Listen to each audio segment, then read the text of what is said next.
You've seen the title, you've seen the length, this is going to be quick. I'm basically responding to the most recent Factorio Friday facts, and as a result, I'm not going to be able to put the normal polish in this, but it still should be good.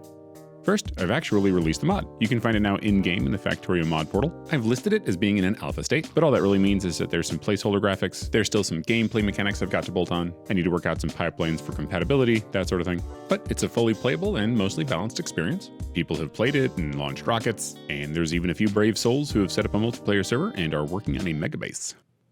I don't know why I said it like that. Second, I am working on a full devlog. It's actually taken me a long time to do it, but between my kids being off for summer, teaching summer robotics classes, and, working on the actual mod itself, I haven't had a whole lot of time for the devlog. But I do intend on making it, so stay tuned. Third, while I was working on the video, Wooba announced details on their new expansion, Space Age. I probably need to re-record some of my devlog lines as a result, but that's how it goes. That brings me to my reason for the video. In their most recent Friday Facts, September 8th, they announced a new mechanic, quality. There's a lot to unpack here.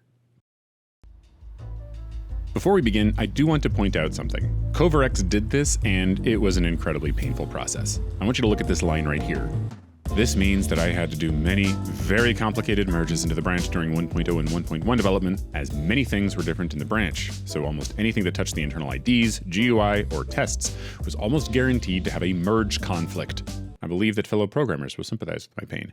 This is a nightmare. This has been this man's nightmare for quite some time, and this is something he is clearly very passionate about. This is not to shield his idea from criticism, rather this means let's tread a little lightly as we talk about this, because frankly, this is a really cool idea, it has a lot of potential, and as far as I'm concerned for my own mod, this is a gift. So here's a quick recap of how it works. There are 5 quality tiers. This applies to both items on belts and entities in the world, which are the things you build. For entities, this implies a particular bonus amount, and the effect that bonus has is different for each type of entity. There's more details, but that's the general idea. The first problem I see is the names of the tiers. The names of all tiers past the first came from the World of Warcraft, both in name and in color. Uncommon, rare, epic, and legendary. These names don't really make sense in a Factorio context. The first 2 are scarcity descriptors, and the last 2 are amazingness descriptors. The first 2 don't make sense because we're essentially encouraged to make a whole bunch of these, so scarcity isn't really a thing. And the second 2 don't make any sense because legendary used up uranium fuel cell. I'll just let that one sit with you. Okay, as often as I'm able, I try not to give criticism without a solution. So in this case, I have one. Localization. It seems to me that on an item-by-item and entity-by-entity basis, we should be able to name the tiers for each item. So for example, intermediates could all share tier names if it was coded that way, maybe even pulling inspiration from baseball cards. Good, very good, fine, excellent, whatever. Whereas placeable entity items could have different ones. Well-tuned, ideal, optimized, whatever. Honestly, there's a bunch of words out there, and now you can pick from them all. And you no longer have the one-size-fits-all problem. This also gives more flexibility when you're trying to transport this to other languages. I admit my suspicion is maybe this is how it works already, but without saying all the details, I don't know. If not, here's an idea. Now, I have a lot of thoughts about the RNG system they invented, including a lot of potential pitfalls, but for now, I'm going to withhold comment only because I don't know what else they have planned and whether or not this would dovetail into some of those plans. I will say that a cycle where I build a product and then immediately trash that product to try to rebuild it in order to get a better quality feels bad, man. But like I said, maybe there's something else planned for which this would make perfect sense. What I really want to talk about is my idea. In my mod, you take ore, you smelt them into plates, you machine those plates into different stocks, and at some point, you take those stocks and you turn them into machined parts with particular properties. Which properties you can get depend on the metal you used. The issue for me, and in fact a whole lot of modders, is that you have all these different metals, but they don't really feel different. Until now. Here's an example. Imagine you want to make load-bearing framing. You could use iron or steel for this. Both have the property load-bearing.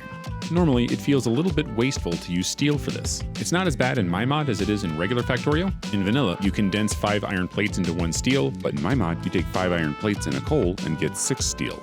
Still, it took energy to do that, so you would consider steel a more refined product. It has the potential for an interesting design choice, that is, trading off the energy to make the steel with the simplicity of only having steel. But with quality, I can make that distinction even more interesting. Iron could give you Tier 1 quality load-bearing framing, whereas steel could give you Tier 2 quality load-bearing framing. This is a lot of words. I had to record that like 5 times. Anyways, that's just the most simple example. I could add in a whole bunch of metals, which I may end up having to do for compatibility packs. Copper, aluminum, nickel, gold, silver, electrum. When stocks made from those particular metals and alloys are turned into machined parts, they could naturally imbue a quality bonus to it. I could make optional endgame complicated alloys that would get you tier 3 and 4 quality bonuses, at the cost of complexity of course. The interface between stocks and machined parts for my mod is absolutely the perfect place to implement something like quality.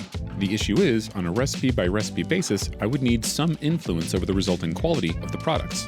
That might look like stamping a quality down on the output, or at least that quality, or at most that quality. It might look like influencing the random chance of the result, or it might look like a guaranteed bonus to the result, like +1 quality tier. But this isn't the only thing that quality could be used for. Imagine if you put down a particular type of brick flooring that conveyed some sort of quality bonus to entities put on top of it.